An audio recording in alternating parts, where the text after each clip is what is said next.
शक्ति मां भगवती पाटेश्वरी पीठ और महाराजा बलरामपुर, इन दो स्थानों पर भूमिका तैयार हुई थी और आज पूरा देश उसके परिणाम से अवगत है। हम सब जानते हैं इस धरती में लिया गया कोई भी संकल्प कभी व्यर्थ नहीं होता है, वह पूरा होकर के रहता है। इस धरती का एक महात्मा है और यही कारण है कि इस धरती को कभी राष्ट्र ऋषि नानाजी देशमुख ने अपने साधना से एक पहचान दिलाई थी और इसी धरती का महत्व है।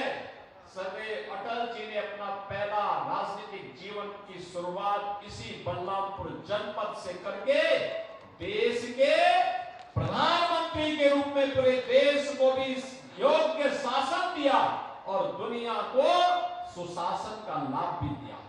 जब सुशासन की बात होती है तो सरदार अटल बिहारी वाजपेयी जी का नाम हर भारतवासी के मुंह पे सहसा ही आ पड़ता है। ये धरती प्रारंभ से ही पुरुषार्थ की धरती रही है।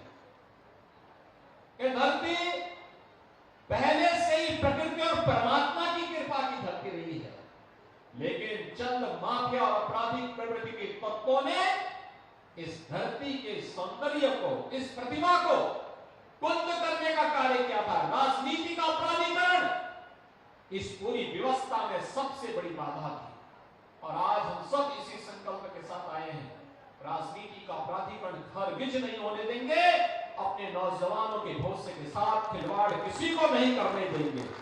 जो भी हमारे नौजवानों के भविष्य के साथ खिलवाड़ करेगा उसको इसकी कीमत चुकानी पड़ेगी और इसके लिए सरकार, डबल इंजन की सरकार पूरी प्रतिबद्धता के साथ कार्य कर रही है। बहनों भाइयों, आज पूरे देश के अंदर प्रधानमंत्री मोदी जी के नेतृत्व में एक ही स्वर गूंज रहा है और गूंज रहा है जो प्रधानमंत्री जी ने आजादी के अमृत महोत्सव वर्ष में भारतवासियों को दिया था। वह स्वर था विकसित भारत का।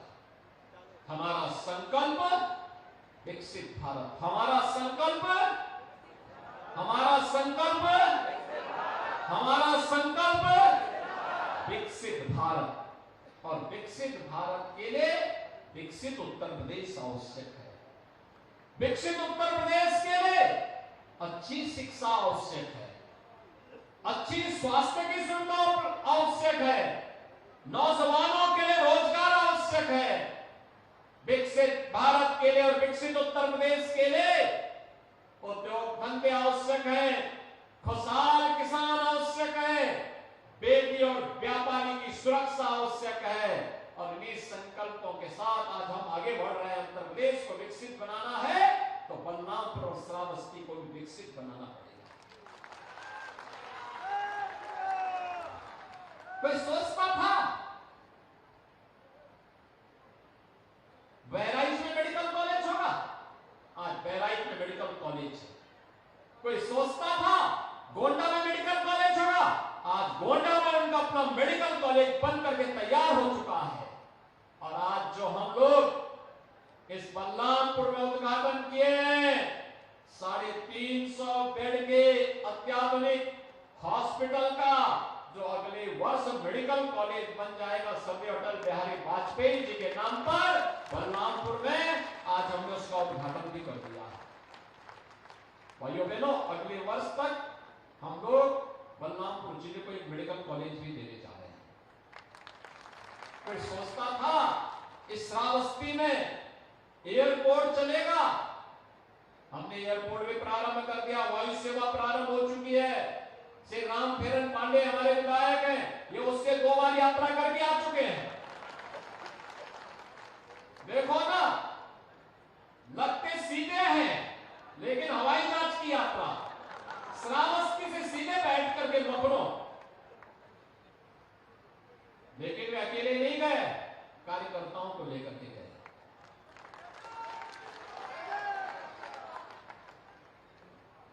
बहनों भाइयों, और आपको विश्वविद्यालय भी मिल गया।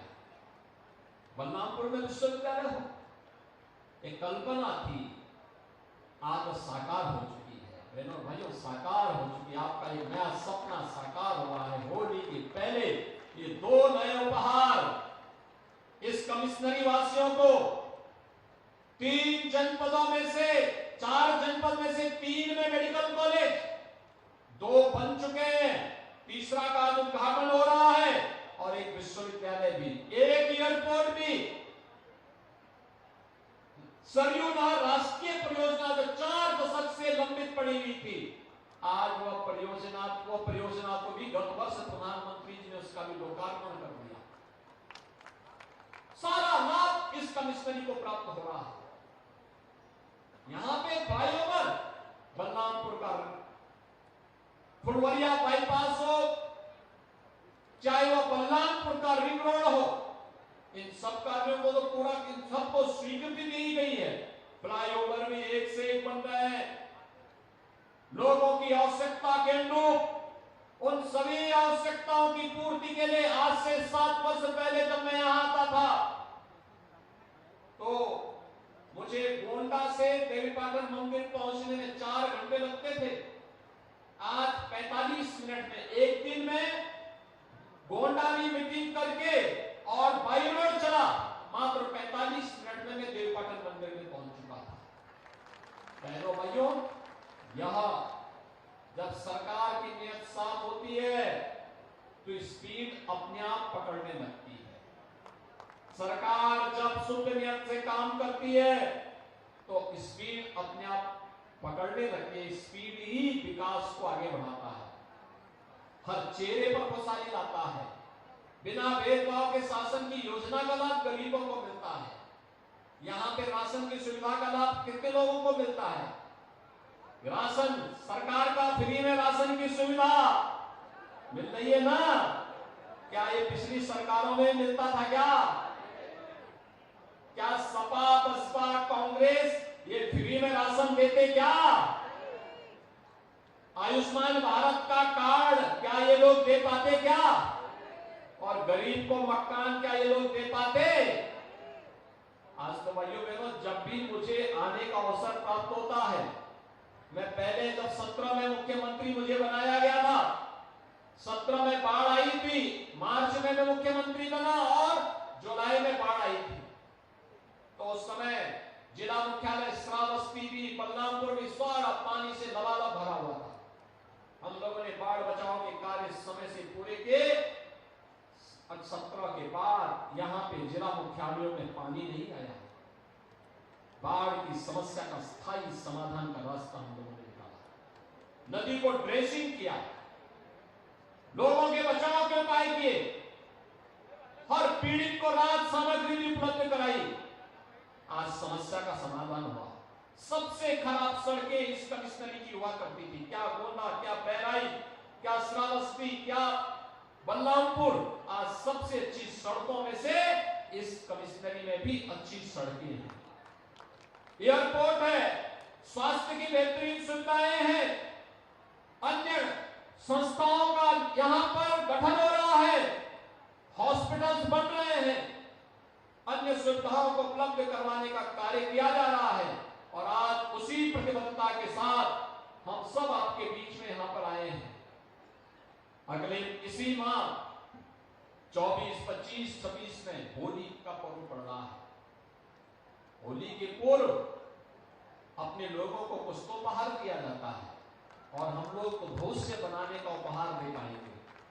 ये भविष्य बनाने का उपहार है, आने वाली पीढ़ियां बनेगी, कई पीढ़ियों का भविष्य बनने वाला है। हमारे विश्वविद्यालयों में परंपरागत पाठ्यक्रम तो चलेंगे ही, रोजगार परक पाठ्यक्रम भी हम देंगे। 3 महीने, 6 महीने, 1 साल के पाठ्यक्रम होंगे, जहां पर कोई व्यक्ति तत्काल स्किल डेवलपमेंट के साथ जुड़ेगा और रोजगार प्राप्त करेगा। और बच्चों को तकनीकी दृष्टि से सक्षम बनाने के लिए भी कार्यक्रम होंगे।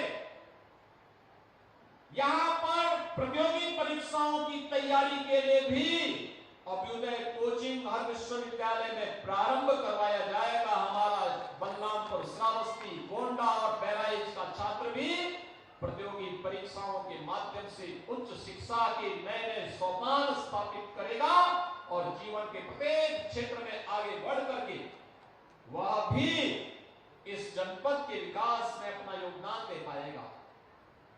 ये सभी विकास की प्रक्रिया को जोड़ने के लिए कार्यक्रम।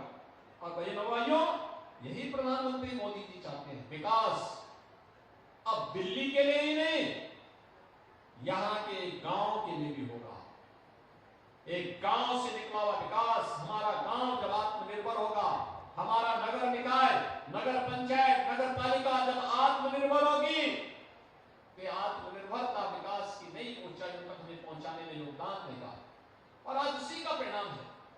आज आप देख रहे होंगे सरकार बदलती, आपके वोट की कीमत क्या होती है? ये वोट की कीमत है भाइयों, एक वोट की कीमत बेटी की सुरक्षा भी कर देता है और व्यापारी की सुरक्षा भी करा देता है। एक वोट नया उद्योग लगाने में भी सहायक होता है और नौजवान की आजीविका का भी माध्यम बनता है। एक वोट आपकी आस्था को भी सम्मान देता है, अयोध्या में रामलला को भी विराजमान कर देता है। यही है वोट की कीमत।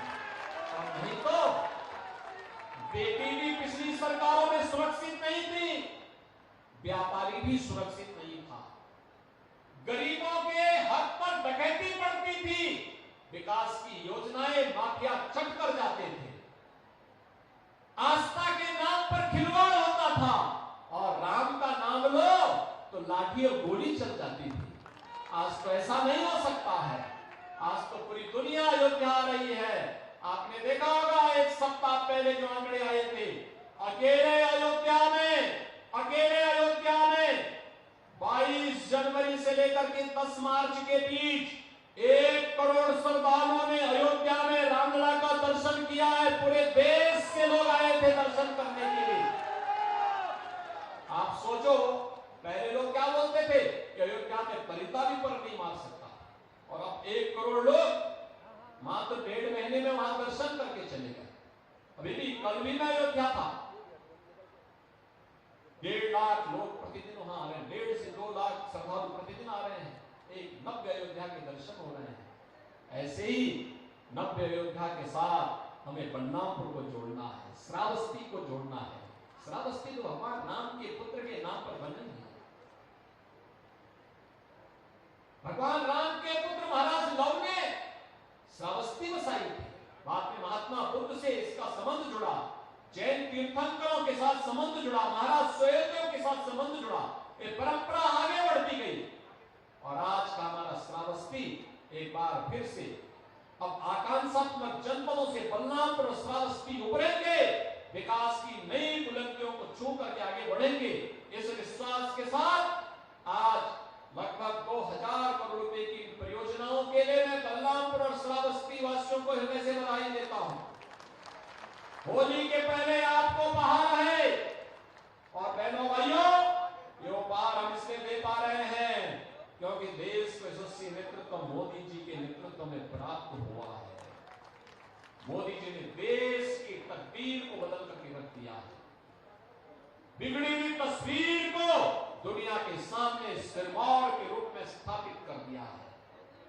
आज एक नए भारत का हम दर्शन कर पा रहे हैं और इस नए भारत के नए उत्तर प्रदेश में जब पूरे देश से एक आवाज उठ रही है, एक ही आवाज है 2024 के लिए। मोदी जी ने 10 वर्ष के कार्यकाल में भारत को 11वीं अर्थव्यवस्था में से 5वीं बड़ी अर्थव्यवस्था के रूप में स्थापित कर दिया है और मोदी जी को तीसरा कार्यकाल दीजिए। अगले 3 वर्ष के अंदर, तीसरा कार्यकाल 3 वर्ष के अंदर मोदी जी भारत को दुनिया की तीसरी बड़ी अर्थव्यवस्था के रूप में स्थापित करने वाले हैं। हमारा देश विकसित होगा, बिना भेदभाव के हर नागरिक के चेहरे पर खुशहाली आएगी, हर नौजवान को रोजगार मिलेगा, हर प्रकार की व्यवस्थाएं उसके साथ जुड़ेंगी। और इसलिए बहनों भाइयों, आज मैं आप सबसे कहने के लिए आया हूं कि पूरे देश से मोदी जी के इस करिश्माई व्यक्तित्व के लिए ही आवाज आ रही है। 2024 की आवाज है कि फिर एक बार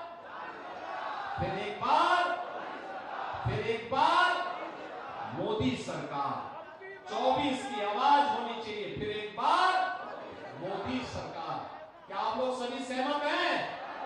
मोदी जी के लिए 2024 के लिए फिर से लोग सहमत है ना? कोई जाति नहीं, कोई पार्टी नहीं, कोई क्षेत्र नहीं, कोई भाषा नहीं,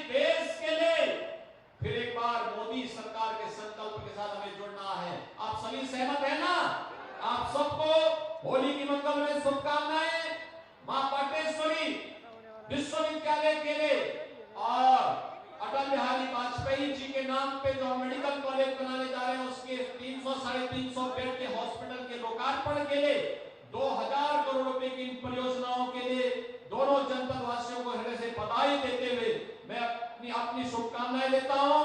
धन्यवाद।